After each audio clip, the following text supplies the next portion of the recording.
It's Sports by the Book. Welcome in at the South Point studio. I'm Matt Neverett, joined by my lovely co-host Alex White, and we've got a special guest right off the top of the show today from behind the book. It's Vinny Maiulo. Vinny, thanks so much for stopping by. Good to be with both of you. Very good. Exciting weekend smiles. of NFL, yeah. I mean, obviously, you guys got some cash, like a lot of folks yesterday, so that's good. Yeah, not too bad. Prop bet's better than anything, but Yeah, well, there's always that option now, That's right? right. You don't have to live with just the game or the total or the halftime. So you've got a lot more options now. So that's good. A pretty good weekend, pretty balanced both behind and in front of the counter. It was interesting to see kind of different books and their exposure in the futures market. It was also one of the highest viewed NFL weekends in the history of the league. Couple of notes right off the top. That Packers 49ers game was the most watched Saturday program on NBC outside of the Olympics ever. And then even the Texans-Ravens game, which ended up being the least competitive of the four games, was ESPN's top NFL broadcast ever outside of the Super Bowl because of the ABC affiliation. But they were breaking viewership records, and everybody seemed kind of cued in, ready to go. The numbers were very tight. That was one thing that we saw throughout the entirety of the week, especially in that last game, the Chiefs-Bills. Anytime it got to 3 points, a ton of Chiefs money came in, and then when it would go back to 2.5, all the Bills bets came in. So we'll start with that one. I know it was a pretty good weekend for you guys overall. How did you guys behind the counter make out on that game specifically? Well, yesterday, that game was not a good game for the house, actually. But you know, Matt, we were talking off air. So why was that game not? The main reason was there two-way action on the game? Yes. The worst case scenario would have been Bills by exactly 3, but we needed the game to come under. What happens let's look at a typical NFL week, right, where you've got the Thursday night game, which kind of lights the fuse and gets everything rolling for the weekend, and then you've got, of course, Saturday college football going into Sunday. You've got Sunday, which just snowballs, right, because everybody or a lot of folks, I should say, have their multiple wagers, whether they're parlays with the point spread or parlays or teasers, moneyline parlays and things. So by the time you get to Monday, you've got all this carryover going to both sides in essence, right? So typically on Mondays, the books are there's liability on both sides. Well, now you've got these 4 games, which have a concentration of wagering, right?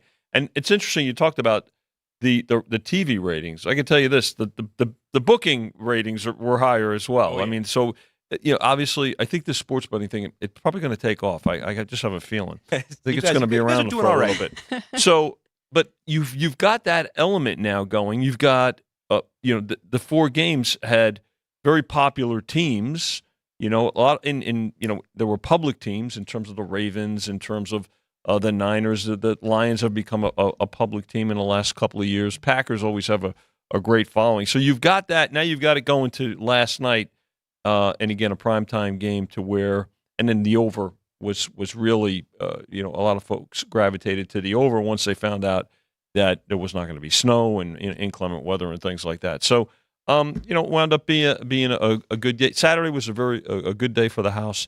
Yesterday, not such a good game. In fact, Alex, I was on with you and Jeff yesterday, Jeff Parles, and we were talking about where we thought that game might go to, the Lions game. And Jeff had asked, would it come down? We were on the air, and it was at 6, and I said it was probably there'd be more of a likelihood of the game going up than coming down, and it certainly did. So right before kickoff, quite a bit of Lions money. So Lions obviously got there, and then, of course, last night's game went over. Chiefs plus the 3, but also some Chiefs money line and things like that. So bettors had the better of it yesterday, no pun intended, but that's okay. Now they're fresh for this week. And I alluded to it a little bit. I had mentioned that you guys didn't necessarily need the Chiefs as much as some other books in terms of futures liabilities. I know some books were really going to get crushed if the Bills were to win and to win the Super Bowl, but you said that you guys were not in that same boat. Not that bad, actually, Matt. I think Chris Andrews, director here. We're always looking at futures and think.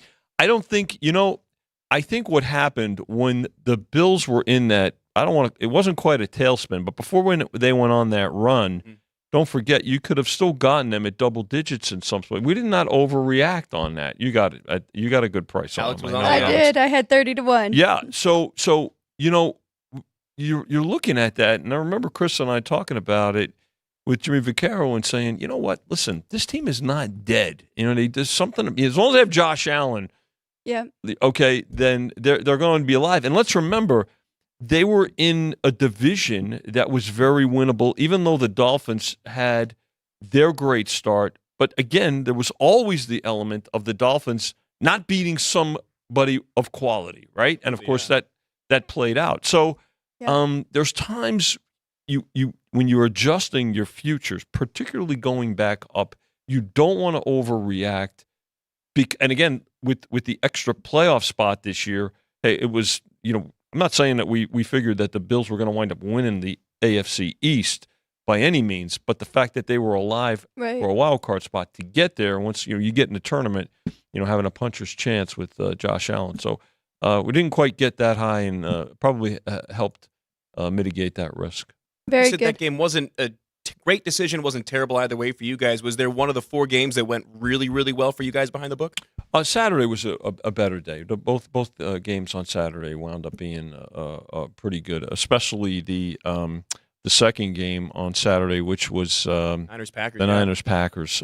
So that, but you know what? I mean, again, you have those kinds of games, and again, it's so concentrated. And these 2 games this week, especially with all of the props, you also have to take into account from our side of the counter now, because now you're going to post your conference futures as well this week. So and these remaining teams are pretty good. I mean, obviously, you've got quite a bit of chalk working for you here, because they were, look, if you look at them, Chiefs were favored in the West, Ravens were right there in their division. The Lions were favored in the NFC North, and of course the Niners. So that is also a trickle-down effect to the conference too. So we're in pretty good shape. I can't believe this. We have 3 NFL games left of the season, Yes. but now we're just adding more and more props each week, kind of leading up to the Super Bowl. Yeah. So you have a sheet here. Yep. Talk us through a couple of these, and then what other ones you guys will be putting out throughout the week. Yeah, good question, Alex. And if you look at the sheet that we've got here at the South Point, there's some look-ahead props. Okay, so obviously we've got the games in the first halves, and of course there'll be in-game wagering. You've got your you can bet if the Super Bowl matchup now too that you think may occur. So the Super Bowl odds are posted here. So if you think it's going to be the Chiefs and the Lions, you can bet that game right now with the Chiefs as a 3-point favorite, and of course the total at 50.5. If you think it's going to be the Chiefs and the Niners, Niners are 3 and 46.5. Ravens and Lions, Ravens 4.5 and 50. And if you think it's going to be the Ravens and the Niners, the two favorites, right now it's the Niners 1 and 47.5. Now you've got to, it has to happen that way. Yeah. So it's not like, well, my matchup didn't get there. Well, you had the chance to bet it, and you had a chance to bet the other ones too. But the other thing is, you say, well, why would somebody bet that now? Because the number may change once the actual matchup comes out, depending on what happens in those games. And remember, the second game this week is going to be the Niner game. So that's what's fresh in everybody's mind. And oftentimes, from our side of the counter, that has a bit of an impact on how the number gets posted as well. Certainly. And are you guys seeing any action on any of these so far? Yes. So we've already got togglers going. I mean, this Raven, we opened the Ravens 3.5. It's already moved almost a half a dozen times between 3.5 and 3, back to 3.5. So that game has gone back and forth.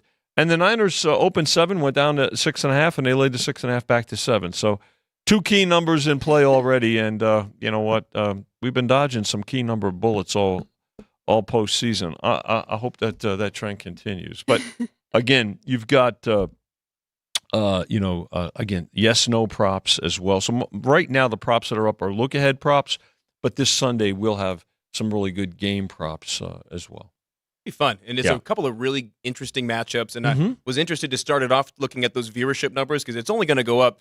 Week to week and then year to year. One last question for you before we let you go. We're about to bring in our producer, Ryan McCormick, and we're going to talk about some lessons that we learned, a bullet point or two. Is there maybe 1 or 2 overarching things that maybe you didn't necessarily have 100% certainty before this weekend that you now know? Yeah.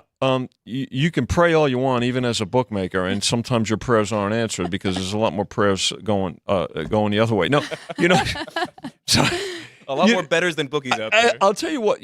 Some things there's always something to learn. Again, Chris, Jimmy, and I are almost combined 150 years in this business. But you know what you learn.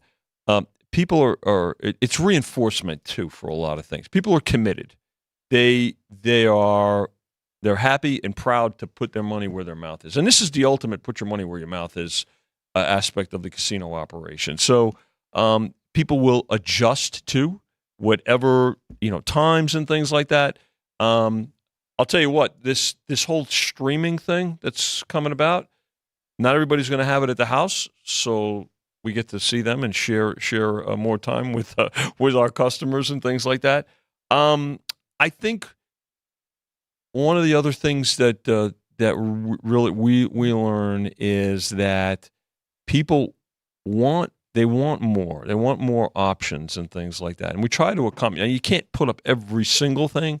You want to put up things that are going to get play. But people are also willing to come up with suggestions too and say, hey, listen, this is what we're looking for and looking into and things like that. So a lot more reinforcement of things, Matt. And but again, there's always something to you do learn too from watching some of these coaches and learning their trends and things like that. I know there's a lot of talk about Todd Bowles' decision to go for the 2 in that particular spot. And I'm not a big. I don't think analytics is the end all be all, as a lot of folks do now. You still have to do some things by feel and by gut. Because I always say this about algorithms: they don't have eyes and they don't breathe. So you've got to have that kind of balance. That's a little bit of art and science type things too. So long answer, but a lot more reinforcement, but keeping an open mind as to particularly what trends people are following, because I think trends. We can't rely on trends. But you can pay attention to the fact that bettors do rely on trends, and you can anticipate a lot on what how that's going to drive their wagering sometime. Always interesting talking to you, Vinny. You've got such a good perspective. He's a big streaming guy as well. It means that the folks get out here to the South Point book and come hang out. We'll let you get back behind the counter. Keep dodging those. Good to be with both bullets. of you. Yeah. All right, all right. Good job, Vinny Maiulo, right off the top. He's one of the best for a reason. Him and Chris and Vinny and everybody else here at South Point, they've been doing it forever, and there's a good reason for that. So, Vinny, we thank you so much for stopping by. We got Mark Zinno joining us in about 15 or so minutes. He'll come in and tell us a little bit about his thoughts, and he's got a couple of NBA plays as well, but I teased it, and we'll bring in Ryan McCormick. Ryan, thank you for being patient with us and getting this show underway. Of course. We're going to start out with lessons we learned, and it's just kind of 3 bullet points from each of us, and similar to what we did last week, none of us have seen the other person's bullet points. So I'll be interested to see kind of what the themes are. Do you want to go first, Ryan? Sure, I can go first. See Ryan's 3 lessons that he learned from the NFL betting weekend. All right, so I'll start with teasers were gold last week. It's not for me. 15 of 16 choices of teasers hit. So if you teased a team total down, or if you teased the over/under down, it hit. You teased it up, and the under hit.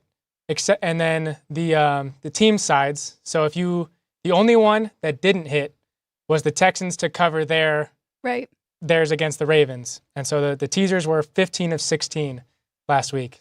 And somehow I found a way to have a Texans 49ers team. And then the next one I had, the Buffalo Bills championship window is pretty much closed, if not already, it's closing, if not already closed. They are almost $44 million over the cap for next year, with only 44 players under contract. Yes, they can restructure Josh Allen's deal and get $23 million back, but they're also looking at the drama with Stephon Diggs and everything else going on in that locker room.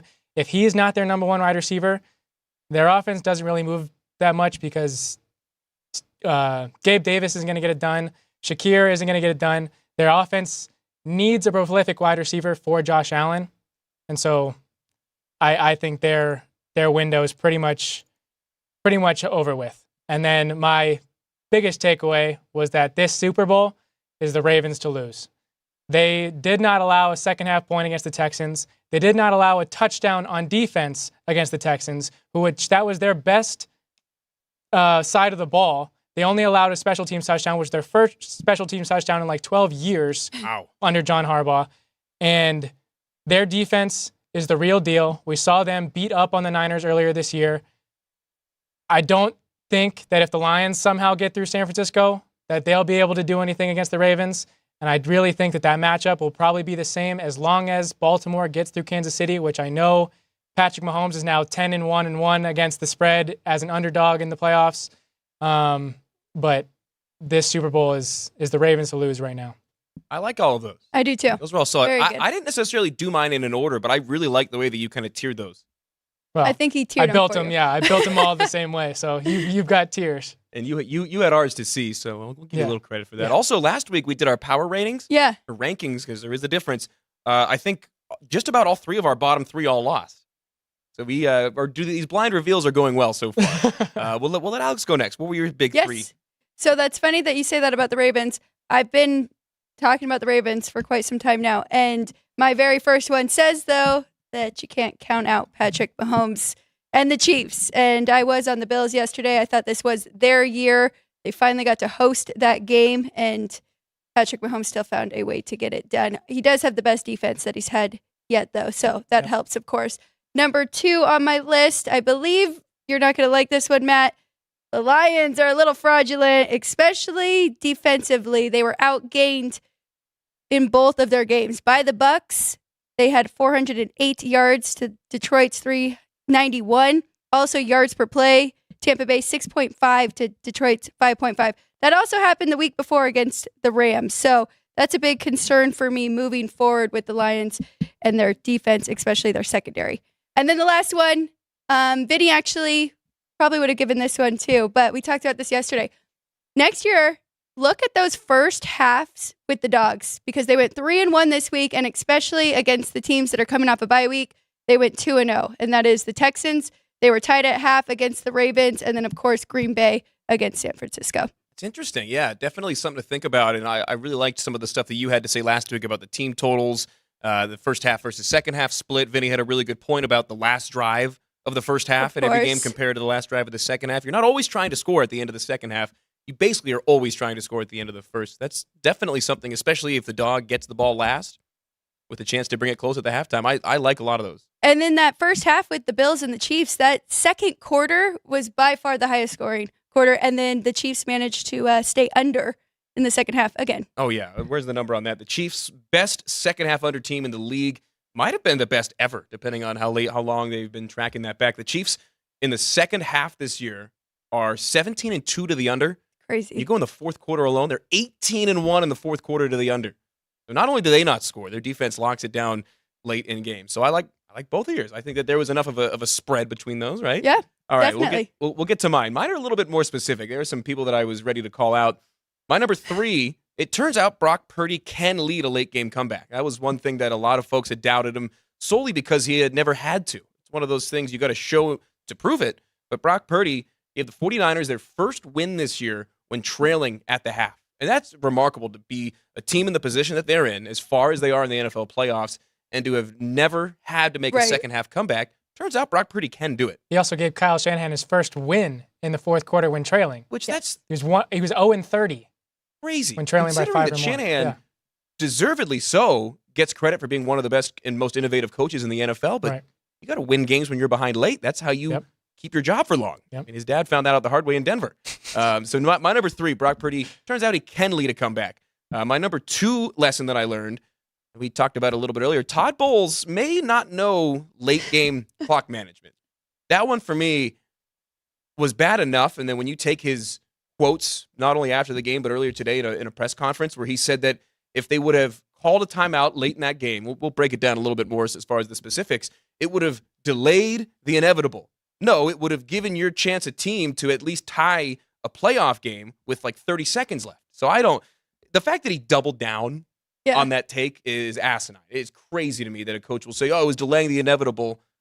Every other coach in the league, I'd like to think, would have at least taken a timeout, given his team a shot. They're not going to win the game, but you're not losing it. It is the only guaranteed way to lose is to not call that timeout. So Todd Bowles may not know how to manage late game. Dan Campbell either. The Lions were taking those knees earlier than they should have in the play clock. And then my number one lesson, Patrick Mahomes and Andy Reid officially own the Bills during the playoffs. We saw this matchup in the regular season where the Bills got a really emotional, really heartfelt and passionate win against these Chiefs. But it's the one thing with Kansas City, one thing with Patrick Mahomes and Andy Reid, the regular season almost doesn't matter for them. They just kind of got to get to the dance, and then they have dominated year in, year out. Patrick Mahomes has never not played in an AFC championship game, which is probably the most ridiculous stat that we've thrown out there today. But it's like Pedro Martinez with the Yankees back in 2003, 2004, when he said that he just needed to call the Yankees his daddy. That's kind of where we're at with the Bills and Andy Reid versus Patrick Mahomes. I mean, they own them in the playoffs. And the big thing was, it was always because they had home field advantage. It was always an Arrowhead, blah, blah, blah. They went into the most hostile environment, in my opinion, in the NFL with the worst weather and won a game where they really shouldn't have, but they found a way to win, and that's what the great teams do. So that's my number one takeaway. I guess unintentionally I tiered those. I probably would have flipped 2 and 3, but yeah, I think it was interesting to take a look at just the lessons that we learned. Right. And one of the lessons that we learned is I hate that last one that you have, though. I really do. Hey, they got to prove it. They got to. All you can go off of. Give Josh Allen Andy Reid. Let's see what happens. That would be a lot of fun. Yeah, I mean, let's try. Give Andy Reid any of the top quarterbacks in the league. It would look a lot like he does with Patrick Mahomes. It would be really fun. We'll take a look at these games. Not that I don't think Patrick Mahomes is right. No, but on you just the way add a to complete, being, complete different side of the ball. Like Josh Allen, you can give him the ball at the 5-yard line, and he'll probably run it in for a touchdown, just bowling people over. You give him Lamar Jackson, he can make a whole lot of things happen. Right. I mean, it's just the type of athlete that you get. He knows how to take advantage of. When you bring that up, which makes that fake punt to DeMar Hamlin on 4th and 1 even more crazy. Get it to Josh Allen. He probably was expecting to be the one to have the ball in his hands, and they call the fake punt. Whether or not it's DeMar Hamlin, that's a separate storyline, but a fake punt to a defensive back right. At that situation in the game, I thought that play calling was crazy, and we'll get right into this one. You mentioned it. Mahomes now 10-1 ATS as a dog in the playoffs, and they're going to be a dog again this week, but the Chiefs advancing to their 6th straight AFC championship game, which I think we're going to start to see some debate brought up in the years that come about Mahomes versus Brady in terms of winning and numbers, and it's, I think, at least going to be somewhat similar to MJ and LeBron, where one's got a lot of the stats, one's got a lot of the awards, and it's kind of how do you, smacking the mic there, how do you quantify both of those together? But Patrick Mahomes, 6th straight AFC championship, and then we got this tweet here, and Tom Brady acknowledging the greatness of Patrick Mahomes. Mahomes and Kelsey just passed Brady and Gronk for the most playoff touchdowns by a quarterback-receiver tandem in NFL history. And yeah, Tom Brady said, beast. It's incredible to think that with how long Brady and Gronk played together, A, that they did not have more than 15 playoff touchdown passes together, but B, that Mahomes and Kelsey, who are both seemingly still pretty young in the game, were able to usurp them this weekend. And to get that acknowledgement from Tom Brady has to mean something to Mahomes. Oh, absolutely. I was shocked to see that they had already passed them. Too. Lifelong Brady guy. Yeah, exactly. That was your team. Yeah, so this one opened Bills 2.5, closed at 2.5. This is the only game of the week, by the way, where the opener and the closer, as far as the lines, exactly the same. And I think we heard Vinny talk about it. It's because it just went back and forth so much. So many times. And we're starting to see that, again, with these key numbers this week. Yeah, and I mean, I don't know what to say besides the Bills they did their very best, but they were dealing with so many injuries, and they dealt with them the whole year. And I'm not making excuses for them either, but I mean, they really wasn't their full intact team. And I mean, the Chiefs too, they had dealt with some injuries during the game as well. So you kind of mentioned it off air, but it's kind of nice for the Ravens. Those two just beat up on each other. Oh, yeah. And then now Baltimore gets to host one of them. So we'll see what happens. It is interesting. I know Mahomes' numbers and everything, but the one time he had to play in a wild card game is the year that he lost to Cincinnati Bengals in the championship in 2021. See the lines and the scores there. You never want to be one of the grayed out teams when it comes to this time of the year on that kind of a graphic. Nope. We're about 5 minutes away from Mark Zinno joining us, but we'll recap the other game on Sunday before we bring him in to talk about the weekend as a whole. Is there a better time to be a Michigan sports fan than right now if you're a football fan? The Wolverines winning the national championship, and then the Lions doing things that they haven't done since 1957, we'll say. It's the first time the Lions have won 2 playoff games since 1957. They've never played for a Super Bowl, and they've got a real legitimate shot this year in my eyes. And I just love Dan Campbell. I think he's a great coach. I can see why the players want to play for him. He believes in every single one of them, talks them up. He just told them after that, are you understanding what we're doing? Like, it is so hard to win in this league. We've got 2 more. We've got a bye week in between. I love that mentality. I mean, it's hard not to root for them. I just, as I mentioned on our What We Learned, I'm a little bit nervous. I'm a little bit nervous with their defense and how they have just given up so many yards. And now they have to face the San Francisco 49ers, who I think we're actually getting a good number on them because of their showing against the Packers. So it's going to be a tough one. 31-23 final sends the Lions to the NFC Championship game, which if you would have told me that preseason, I would have told you were crazy. It's one of those teams where everybody knows that they're good, and they've been building this for a couple of years. This isn't a flash in the pan. This isn't a fluke. But just to get where they've gotten, I think a lot of people would have thought that was nuts preseason. And this game was interesting, too. It opened at 5.5, Detroit 5.5, closed at 6.5. Total opened at 48.5, closed at 49.5. So everything was going towards Lions and over as far as the public money, and they were rewarded partially because of that late game clock management by Todd Bowles. That's right. So it's we're going to still break these games down, plenty of detail. We're going to step aside for just a moment. 2 minutes away from Mark Zinno joining us here on Sports by the Book, live from the South Point studio. Don't go anywhere. Back in 120 seconds. South Point offers all the types of entertainment you'd expect at a first-class Las Vegas resort. Did you know our 400-seat showroom is one of Las Vegas's top destinations for live entertainment? Enjoy live performances by classic Vegas entertainers, bands, and today's hottest comedians, plus a rockin' dance floor. You can also enjoy live entertainment at the Grand View Lounge, where you'll feel all the vibes of old Las Vegas. Enjoy the music, and if you love to laugh, don't miss The Dirty at 12:30, our very own free comedy show. Every Friday night at 12:30 a.m. in the Grand View Lounge. The Dirty is 100% free, so arrive early. Go to southpointcasino.com or call the box office at 77136 for today's performances at the showroom and the Grand View Lounge. When you're ready for your favorite cocktail, stop in and unwind at one of our 7 specialty lounges. There's a bar around every corner, because you're in Vegas, baby. South Point Casino has plenty of attractions for the whole family. Catch a movie. Our 16-screen movie theater includes 2 XD Extreme screens for the ultimate in viewing, sound, and luxury. After the show, treat the family to a variety of treats at our old-fashioned ice cream parlor, Kate's Corner. We scoop up a variety of creamy concoctions, including smoothies, hand-dipped cones, milkshakes, malts, sodas, and sundaes. At Kate's, there's something for everyone. And if you've still got time to spare, our bowling center might be right up your alley. Voted Best of Las Vegas, it's a great place for friends and family fun. 64 lanes, a pro shop, snack bar, and arcade. And while the kids are bowling, you can play slots and sip on a drink in the Alley Cat Lounge while overlooking the lanes. For our more serious and professional bowlers, the South Point is also home to a separate tournament bowling plaza.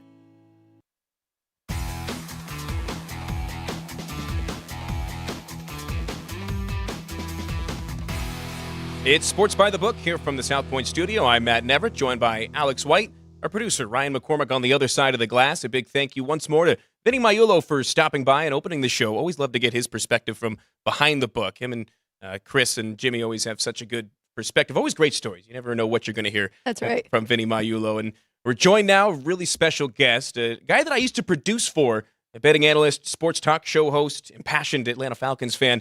Mark Zinno joins us, making his Sports by the Book debut. Mark, looking good, my friend. Thank you so much for joining us. And how did your bets work out this NFL weekend? Because it's such a mixed bag going across the board. Some people, like myself, did terrible. Some people, like Jeff Parles, who will be back in this chair on Wednesday, did great. How did your bets make out this divisional round weekend? Well, the short answer is terrible, but let's just clear one thing up. I'm not a Falcons fan. I cover the team. I live in this city, but I don't want that moniker thrown my way at this point in time after everything that the city of Atlanta has gone through in the sports world. So, yeah, look, I mean, I looked at the Ravens-Texans matchup and the numbers certain times just scream at you, right? How fast the Ravens have started all year long, how much they've scored early in games, how many times they've been up by 7 at half. and I bid it hook, line, and sinker. I played the Ravens in the first quarter and in the first half and lost them both. And usually that game script that happens where, a big underdog that covers early doesn't end up covering late is what really unfolded. The Ravens just kind of took advantage.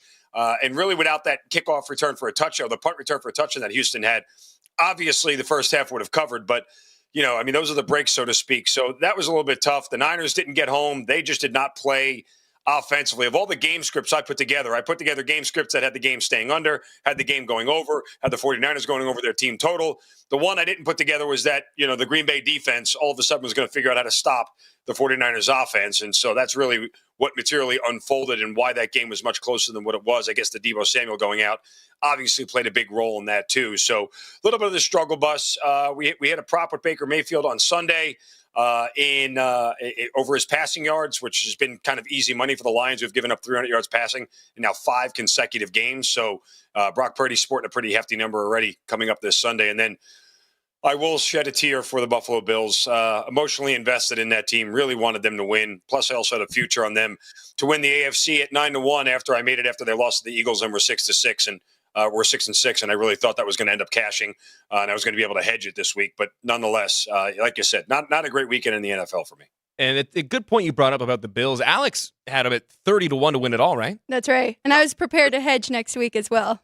One of those situations you just got to get there. Yeah. Guys, I have a ticket on the Ravens to win the Super Bowl and one at 9-1 that I got in the beginning of November, and then I had the Bills to win the AFC, and I was in a prime hedge situation if they both got to that game because I was going to hedge against the Bills and then hedge against the Ravens if they won and got in the Super Bowl, right? Like I had back-to-back hedging opportunities that probably would have made me more money than both the wagers that I had made put together. But it was not to be. Thank you very much, Buffalo Bills for an idiot kicker. And I don't even get me started. I don't have you don't know that I have a deep hatred, like long-standing hatred for kickers. Yeah, you were going off on Tyler Bass on Twitter. He's Mark Zinno. You can find him on Twitter at Mark Zinno. I want to go back to one point that you made about the Packers defense being able to find a way to slow down this torrid offensive pace that the 49ers have been on, especially as of late. We'll say outside of the Deebo injury, because that's not necessarily something that anyone can control. What's maybe one or two things that you noticed that Green Bay was able to do to stymie this offensive attack from San Francisco? Yeah, I mean, I think it was just a myriad of things. The playbook got a little bit smaller without Deebo, right? Like they obviously had to adjust. There were just things that they couldn't do. And I think that was really a big part of it, not necessarily from a production standpoint, but if you look at the way Kyle Shanahan, and I know this from his time when he was here in Atlanta, but he shows it in San Francisco as well. He'll use a formation and a pre-snap motion to dictate one play and then run the same exact formation, pre-snap motion, do something completely different. And when you take a player like Deebo out of there who can both run the ball and catch it, I mean, I think the playbook got short. They had to go off script a little bit, and that's really where Brock Purdy struggled. Once we had to start calling plays on the sheet that they hadn't really worked on the entire week, it's like, well, Brock's coming back down to earth a little bit. The guy that we all thought was going to win the MVP about 4 or 5 weeks ago, now all of a sudden looks pretty pedestrian. So losing a player of that caliber not only hurts from a production standpoint, but again, what you have to try to do without him. I think if they have the whole week to game plan without Deebo, we're still going to see a little bit of a different result overall offensively, but going into the thing, assuming he was going to be healthy and then having a pivot really was more than San Francisco was ready to handle. Let's go to the other game with the Chiefs here. So they did take down the Bills, but we've seen this offense look good for 3 games now against the Cincinnati Bengals, whose defense was bottom 5 all year, and then the Dolphins and the Bills, who both had so many injuries on the defensive side. What do you take from that? And I mean, I like the Ravens as well. They have so many weapons and they're playing so well, but it's 3.5. Do you like the spread, or are you just going to go money line here? Well, I already made a money line bet on it, but I don't know that the spread necessarily matters. I'm backing the Ravens with you, by the way. I don't know. This is a game where the Chiefs win outright or the Ravens win by margin. That's just kind of the way a lot of these playoff games go, right? I mean, only 2 of the games so far in the entire playoffs did the spread actually matter. The aforementioned Packers against the Niners and the Rams, who should have won the game outright against the Lions. Thank you, Sean McVay, for being a putz. They should have won that game outright, but that was the only time where the spread actually mattered, where the favorite covered but did not cover the spread, or favorite won rather but did not cover. Look, here's the thing. The Buffalo Bills dominated every statistical category in that game but the scoreboard. If you didn't see the score and you just looked at the stat sheet, you would have thought Buffalo would have won by 10 or 14 in that game. That's just the way the numbers played out. They ran almost twice as many plays. They had the ball for nearly twice as long. But Buffalo's defense could not force one single punt, and that ultimately is what the difference was. Yep. Kansas City touched the ball 5 times and put up a score all 5 times. I mean, that's because they were banged up and couldn't get off the field. It's a little bit different with this Ravens defense. I think the Ravens suffered from a little bit of jitters and nerves in their first home playoff game and everything else against Houston, and Houston was able to withstand the storm. I don't know that that's going to be the case here. This Ravens defense is very good. They don't have to blitz. They only have to send 4. They lead the NFL in sacks during the regular season because they don't have to blitz that much. And they've got very capable corners. They may get Marlon Humphrey back for this game, who didn't play in the divisional playoff round. I mean, this is a level of defense that I'm not sure that the Chiefs have seen in quite some time. I mean, you have to kind of go back and look at their season. I mean, it feels like the game against the Raiders, the most recent one, that's a really competent defense that's on par with what the Ravens can do. The game against the Broncos that they lost, I think it was 17-9. Like, this is the level of defense you're going to see from the Baltimore Ravens, and you really start to see Patrick Mahomes struggle a little bit. I, however, think that both of these quarterbacks are going to take off and run as much as humanly possible because, well, with the game on the line, both of these guys want to keep the ball in their hand. And just looking at the look-ahead numbers here at South Point, one of the fun props, the highest-scoring team of this upcoming weekend. Right now, the Ravens at plus 240 to be the highest-scoring team, and the Chiefs at 3-1. So similar enough numbers. Of those two, if you had to pick one this weekend, who would it be? Well, I hope it's the Ravens at this point because I'm back. But I would actually, what are the Niners? Because I think they may bust out the whooping sticks this week. Yeah, the Niners are plus 180. Okay, yeah. So there is that same thing. Like the Niners last week, I don't think were the full Niners version on offense. I think you get a much better one against what is a very suspect, poor pass defense. And when you take this team and put them on the road, it's a whole different world too as well. If you look at Jared Goff's home road splits, I mean, he has to play mistake-free football. He cannot afford a turnover to this 49ers team. But I would probably take the Niners to score the most points. But in the question you asked me directly, I hope it's the Ravens because I need them to win on the money line. Well, involving Jared Goff, he was excellent. He was really good this week. 30 of 43, 287, and 2 touchdowns. The thing that impressed me the most, Mark, was his 3 straight long touchdown drives in that second half to really give them the edge that they needed late in that game. But that's the problem with the Lions, is that it's going to take another stellar performance from Jared Goff against this 49ers defense that really does not allow much, if any, quarterback success against. What's going to be a couple of things for Goff to keep an eye on against San Fran this weekend? Well, look, the other thing that kept Green Bay in that game was the fact that Aaron Jones had 108 yards rushing against one of the best run defenses in the league. Like, if the Lions can't run the ball with any measure of success, and they weren't really able to run the ball with a whole lot of measure of success against the Buccaneers, right? I mean, Jahmyr Gibbs was probably the best they had, but Dave Montgomery had 10 carries for just 33 yards, and there was really nothing else. So if they can't run the ball and the 49ers can pin their ears back and just get after Jared Goff, and if you look at, again, his home road splits, he completes 70% of his passes at home and just like 62% on the road. His quarterback rating is 107 at home. It's like 89 on the road. Like, this is just a dynamically different quarterback when he's not in the cozy confines of Ford Field. So if they can't run the ball with any measure of success, Jared Goff's going to be back there. And Jared Goff is a guy, when you talk about guys who under pressure, I know about the touchdowns he has and everything else, but the metrics tell you, those advanced metrics tell you he's really bad under pressure, and the 49ers can take advantage. So you already said you like both quarterbacks, Lamar Jackson and Patrick Mahomes, to run, which Lamar Jackson anytime touchdown's pretty good as well. Do you have any other props that you're looking at for this weekend already? I did. I mean, Zay Flowers' receiving yards number was at like 47.5. Wow. It's maniacally low. Like, unless the odds makers are hedging that Mark Andrews will be back, right, and that he's going to take some but still, Zay Flowers went over this number in 8 of 9 home games this year. The only one he didn't was a 37-3 blowout of the Seattle Seahawks. So he didn't have to. He wasn't even playing in the second half of the game. So he's getting the ball at home. That's a really short number that I suspect would go up.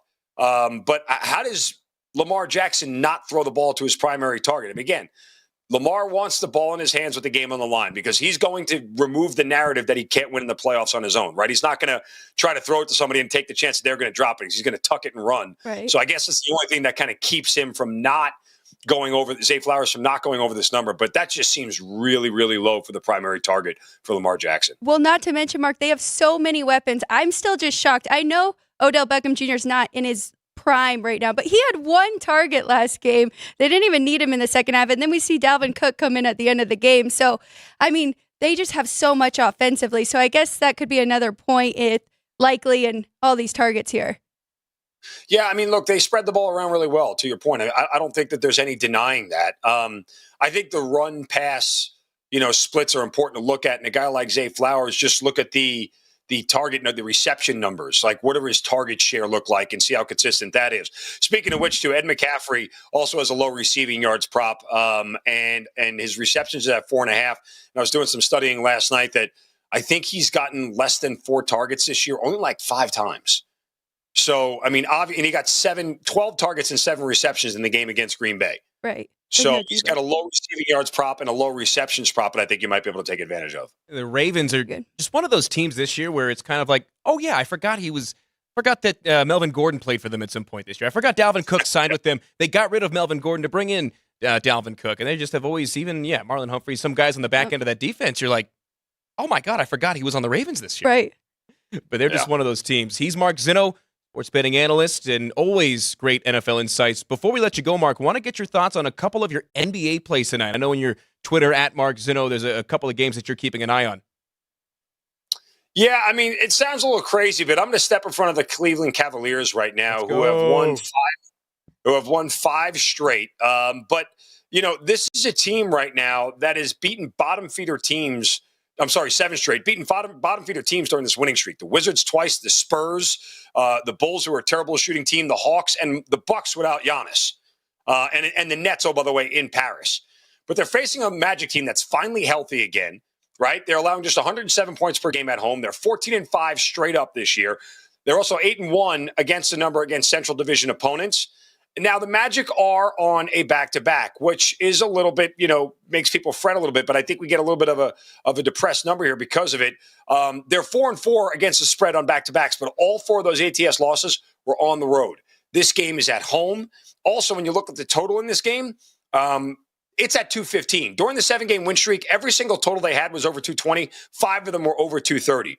So that tells you that the odds makers are respecting what the Orlando Magic defense can do. Cleveland also a little bit of a look-ahead spot after this game. They're going to Milwaukee for 2 consecutive games against the Bucks after beating them by 40 2 games ago. Cleveland just beat Atlanta by 21, so you got to feel like they're due for a little bit of regression in some of these blowouts. They're 2-8 to the over in games after winning their previous by 10 points, so I think they come back a little bit. Also, no Darius Garland in this game.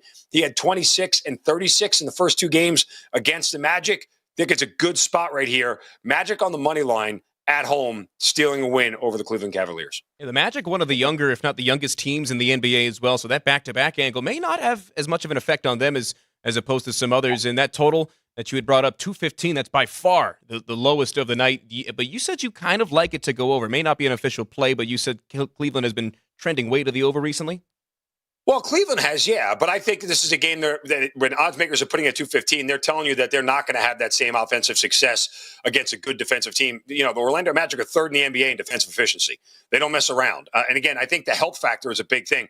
They went through a rough stretch there where their injury report was as long as a CVS receipt. That's how long it was. So, I mean, this is a team now that's finally getting healthy and back. And I think that also in the back-to-back helps them. A lot of these guys just haven't played in like 2 weeks, period. And I know you're on one other NBA game, right, for tonight. Who else you got? Yeah, it's interesting. It's one of these games where I'm just sort of playing against a team that doesn't shoot all that well. Another back-to-back here. The Phoenix Suns are hosting the Bulls. This is a Suns team that's been on the rise since Christmas. One of 10 of 13, right? Even though their ATS numbers aren't great, they're 6-6-1 against the number over that span. The Suns' overall record ATS also bad. But I think that's why we're getting a little bit of value here with Phoenix. The Suns' worst, one of the worst marks in the league, but they also, their wins as of late, as they come into this game, winning 10 of 13, not against bottom feeder teams. They played real opponents. The worst opponents they played were Portland twice, Charlotte, and Memphis. So, of those 13 games, 9 of them were against real opponents, and they're winning them. The Bulls are a bottom 5 scoring team in the NBA this year and bottom 10 in offensive efficiency. And after Christmas, guys, Phoenix has been shooting the lights out, going 52% from the field, almost 40% from beyond the arc. Their big three of Durant, Booker, and Beal is finally starting to show what they're capable of. Phoenix at home, scoring 117 points per game. Again, Bulls not a very good shooting team.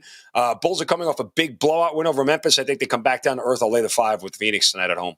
So Mark Zinno, he is on the Magic money line and the Suns laying 5 points at home. I like both of those, especially after hearing those reasonings for sure. Mark Zinno, big thank you so much. Always excellent. No problem. You can find him on Twitter at Mark Zinno. If you like kickers, he's the guy to tweak because he'll go back and forth with you all day. But Mark, thanks again for joining us, and we'll keep an eye on that coaching search in Atlanta. Yeah, thank you both, guys. Pleasure to do it. Talk to you soon. Appreciate it, Mark. Yeah, great points on the NBA. Well, I thought that Orlando should be more like a pick'em. So And I know feel like that as well. one kind of swung a little bit. I know it opened a little closer to a pick'em. Your thoughts on those two games, though? Yeah, no, right there. I agree. I thought the move was a little aggressive on Cleveland, but like he said, I mean, they've been on a winning streak, but if you look at who they've actually played.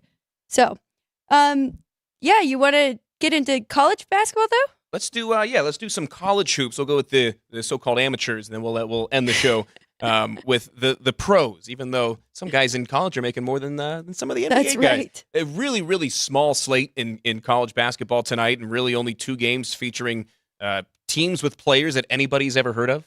If you're keeping it non-write-in games, just the regular games, the only 5 games tonight: Wake Forest at North Carolina, Hofstra, Stony Brook, Idaho State, Montana State, Weber State, Montana, a couple of big Sky games there, and then Cincinnati at number 3, Kansas. And you've got to play on the first and last. You're bookending the Big 5 games tonight. Yes, I am. And I'm laying the chalk here with our Blue Bloods. And I think you're with me on one of them, but I don't know about both. So first, I do like North Carolina, 5-0 in their last 5, covering in 4 of those 5. Wake, 2-5 straight up and 2-5 ATS on the road this year. North Carolina's just playing too good. They look really good. They're in sync and top 5 defensively right now on KenPom. So we're going with the Tar Heels there, and then we are going with Kansas. And this is a great bounce back spot for them. Lost a close game to West Virginia, a game they should not have lost. 4-1 to the over in their last 5. They have been scoring 26 offensively, 26 defensively on KenPom right now. So I like Kansas tonight to cover. And that's the one that I did end up following you on, mostly because of the matchup. But there was also a bounce back number that you had showed me that really, really made a lot of sense to me as far as Kansas coming off of a loss. Yes, that might have to go to Ryan. We're going to have to go to him. And I think that goes back all the way to like 2018. Something like that. We'll find the number. But coming off of a loss, Kansas is one of the most unbeatable teams in recent memory, both ATS and straight up. Yes.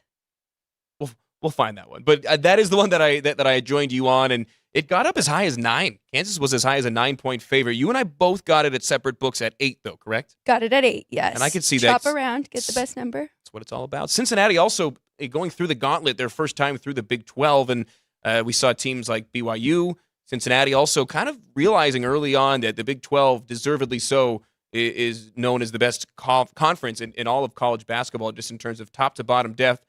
There really are none or no bottom feeders, I should say, in that Big 12 conference, and Kansas certainly no slouch. That's right. And Cincinnati has been good. I mean, I will say they've been more impressive than we expected from them this year, Definitely. right? They've had a couple down years, and they've done well. That the Jayhawks are going to be ready tonight. They're ready to go. Well coached, and another matchup, I guess you say the only other one featuring a ranked team. You go from number 3 Kansas all the way down to number 4 North Carolina. I know Ryan's looking forward to this one when the Demon Deacons of Wake Forest head to Chapel Hill to take on the Tar Heels. This one 871, 872 on the rotation number. North Carolina was all the way up to 8.5, but you got the Tar Heels at 7.5, and you like them to cover. I did, yes, and I got it overnight. Wake Forest, they're good as well. Ranked 36 right now in KenPom, but they aren't the best offensive. They're 247 in KenPom, so I expect the Tar Heels to get it done here and continue this win streak that they're on. North Carolina looking to stay perfect in the ACC. They're 5-0 to start, 15-3 overall in the year. Wake Forest at 13-5. They're 5-2 in the ACC. All of a sudden, though, the ACC not as strong compared to other conferences nationally. There was a long, long time that you and I can remember well where it was the ACC and then everybody else, and the rest of the country kind of caught up in terms of overall conference strength. I mean, it's fun, right? It's like finally we have this broad stretch of talent being distributed throughout the country, and any team can win on any given night. I mean, we've seen these ranked teams get upset night after night, and makes it a lot of fun. I'm looking forward to this March Madness coming up. Yeah, Ryan, you've got your Tar Heel Blue close enough on over there. That's your team. You think Baycott and the boys have a shot to cover 8 tonight? Somewhat. I mean, I think in order to cover any number, RJ Davis needs to have at least 25 plus. If he's held underneath that number, I think it's a much closer game. And I also think this is a game that Carolina historically finds a way to lose, give away. I mean, they are wearing retro uniforms tonight, if that means anything to anybody out there. You know that's a bettable handicap from my perspective, yeah. But, I mean, they just beat up on Syracuse. They beat up on Boston College. But I think coming home, they're now number 3 in the country.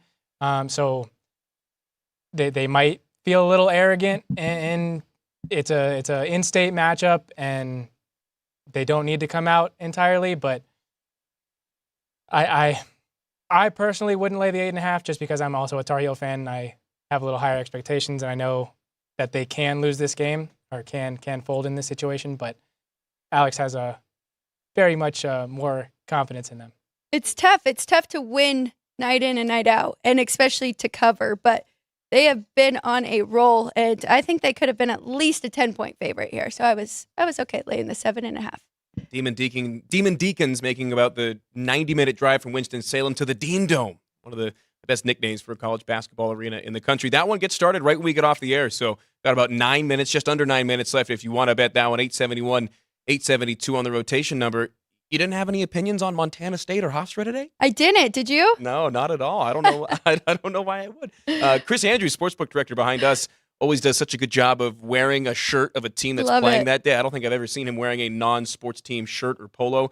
It was Montana State today. Yes. And I said, "Hey, great shirt." He goes, "They're playing." I said, "I know. It's one of only 5 games that actually matters." But there's some. He's got a good collection. You do have to give him that. He does. He gets a polo from everywhere he goes on a tour with one of his kids. So. Yeah. Wow. So yeah.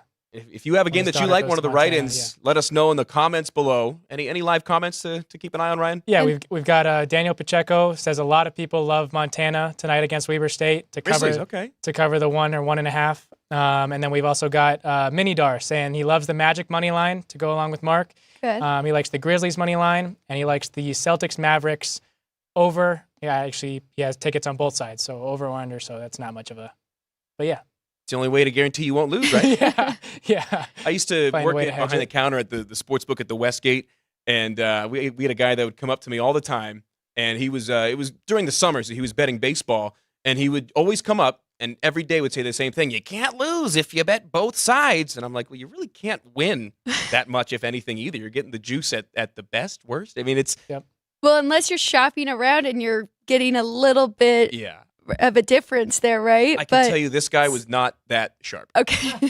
There are opportunities, like in the NFL coming up, where if you find a prop, especially the prop market, you can bet the prop market pretty effectively if you have access to a lot of different books. And it's different here in Nevada, where there are a ton of options, but not necessarily as many of the big ones as in other states. No DraftKings, no FanDuel. Sometimes they'll hang a bad line because of the exposure in the national market. Right. And mostly on NFL props, I've seen where guys can take advantage of betting both sides at different books. And for some reason, it always seems to be reception props. I don't know. Have you ever had any luck or any success trying to bet both sides of something and trying to middle a number like that? I don't think I've actually really tried. I middled once with like teasing a team up and then laying the other side, and that worked out well for me. But that was kind of, I don't even remember. It was this year, actually, NFL. Look how good my memory is. Well, but we had a good middle on the Dalton Schultz receptions in Week 18. We said over 4, but under the 6, and he had the 5. So. Right on it. Yeah. Especially now where the lines are so tight, it's harder to find. But during the regular season, I'm sure that there's way more. So arbitrage betting is what that's called. When you go on both sides of a prop at different books to try to middle a number like that. But yeah, I'm always interested to see. Definitely that guy that used to bet with me at Westgate, not sharp enough to think about that. Great stuff from Mark. I'm glad you got him on. Is there any other props that you were looking at already for this weekend, or that you liked that stuck out that he said? I liked his thoughts on both quarterbacks running a little bit. I would tend to lean more to betting Lamar rushing props than Mahomes rushing props, not just because he's the fastest quarterback in the NFL, maybe not named Justin Fields, but the fact that the Ravens, like Mark pointed out, and I thought that was a really good point, they don't blitz because they don't have to. And you'll find a lot of these quarterbacks scrambling when they get 6-7 guys coming right at them, and you can slip around the outside and find those openings. But I like Lamar overs. If Mark Andrews plays, I would wait until right before kickoff and go under on everything. That's just a big if there, because he's going to come back. Everyone's going to say, oh, remember when Lamar Jackson was throwing to Mark Andrews every other play? And the lines, I think, are going to start elevated in that and then only going to get bet up higher. Yes. So keep an eye on if Mark Andrews does play. Like I said, I'd wait until closer to kickoff to let the public money come in and get those props stacked up higher. Those are really the only two that I've thought about. I'm going to do a little bit more digging before our tomorrow show, more of a look-ahead show on Tuesdays. What about you? Any props you got your eye on? Well, to go with yours, the Chiefs allowed 72 yards from Josh Allen on 12 carries. So definitely take a look at that. And I can't believe how much the Texans actually did blitz, especially that first half. And then the adjustments that were made by Baltimore in the second half, and Lamar kind of did whatever he wanted and controlled that game from then on. But yeah, I think they were blitzing at like 70%, which they aren't usually a team to do that either. But great point that the Ravens, they don't have to, and from their side. So I'm with you. I'm with Mark. I think this is the Ravens Super Bowl to lose at this point. Ryan, whoever, somebody's making these points. I think all three of us were pretty Yeah, I'm pretty high on the Ravens. I did like his Zay Flowers note of receptions being a little lower than they should be, or his receiving yards a little lower than they should be, anticipating that Mark Andrews will come back. Even if he does, like the first half of this last week, it's a little bit of rest versus rust, right, especially for him because he hasn't been in the offense for, 2.5 months now. So Isaiah likely maybe taken under if it's set at the right number, but Zay Flowers is still their number one. And most books hang their props on Tuesday, so we'll have some more context and some more specific numbers for everybody tomorrow. A couple minutes left in the show. I know you've got a couple basketball plays and then a hockey trend that you're hammering tonight. Okay, so that was it for me for college basketball, but I have a fun hockey trend, and this is Winnipeg. So they are on this crazy run, Matt. They've held opponents to 2 or fewer goals in 14 straight. They've held opponents to 2 or fewer in regulation in 21, and then 2 or fewer 25 of their last 28 games. So now they have the Boston Bruins, who is very good. They're actually 1 or 2 on my power ratings. So I think this is going to be a very good matchup between these two. I like under 1.5 in the first period. I got it at even money. That was early this morning, so I don't know if it's moved at all. But I also took a shot because draw 0-0 after the first period is plus 390. So did a little pizza money on that one as well. That's not too bad. The Golden Knights Penguins game that I was at, Frank was at, you two That's were right. not there, right? No. Yeah, but that one was a 0-0 draw after the first period, and then all of a sudden everybody decided to score afterwards. And yeah, 14, I was trying to do that math quickly in my head. What percentage of the season is 14 games out of an 82-game season? I'm not a math guy, I'm a numbers guy. I'm going to get a trademark on that. But I mean, that's a solid percentage of the season. It is pretty crazy. What was it, 2 goals or less that Winnipeg's held their opponents to? Yes. Do you know, from even not from a numbers perspective, maybe a personnel perspective, why that is? Oh, Hellebuck's playing so good. Always helps. Yes. He's what is the goalie award called? I always forget. Yes. So he's the favorite to win that right now. Gotta be. Yes. Former UMass Lowell Riverhawk in Hockey East. What about Very you, good. Ryan? Any plays that you're keeping an eye out for tonight? We'll say not UNC because I know you're not going to lay that big number. Yeah, no. I just wanted to point out that Kansas stat that you guys were looking for. Yeah, so Kansas please. is 6-0 overall and against the spread since January 28th of last year, coming off of a loss. So they lost to West Virginia in their last game, and so coming off of a loss, they're 6-0 overall and against the spread. Perfect. Yeah, let's flash. Since last year. Okay. Since January of last year. Since Let's January flash 28th Alex's of last plays year. again because I'm with her on Kansas. We both got -8. She's laying the 7.5 with the Tar Heels, and then just about under everything that she could find in that Jets-Bruins game. Except for the actual total because it's 5.5. If it was 6, I would have definitely been all over that. But I mean, Boston's really good. And I actually think that trend might end tonight with the Boston Bruins because I like that side as well. They're about minus 130, but I really like that first period staying under. Getting some favorable numbers on a market that not a lot of people are probably betting. Yeah, I mean, it's becoming more known. Covers has done a good job. I've been following them on X, and they've been tracing it for a while now. So we'll see. But yeah, I think it might end, but not the first period. So slow slate tonight overall. We'll be back tomorrow talking a ton of college basketball. We've got a full slate of college basketball. We've got hockey. We're going to take a look ahead. The legend, the dad of Alex White, Kenny White, joins us tomorrow. We're going to take a look at some NFL, some college basketball, even some futures talk. This is the time of year where we're seeing a lot of movement in the college basketball futures market. Big thanks to Vinny Maiulo joining us off the top, recapping the weekend that was in the NFL from the bookmaker's perspective. And big thank you to my old friend Mark Zinno. Always love his perspective. He's very passionate, I will say. No matter what, you could ask him about cricket, pickleball, anything. He's always got passionate and well-thought answers. She's Alex White, Ryan McCormick behind the glass, Ann and Andrew, thanks for doing your best to try to make us look and sound good. I know it's a tough challenge, but that'll do it for the Monday edition of Sports by the Book. I'm Matt Neverett saying thanks for tuning in. This has been Sports by the Book. Back at it tomorrow, 3 to 4 here on the West Coast, live from the South Point Sportsbook.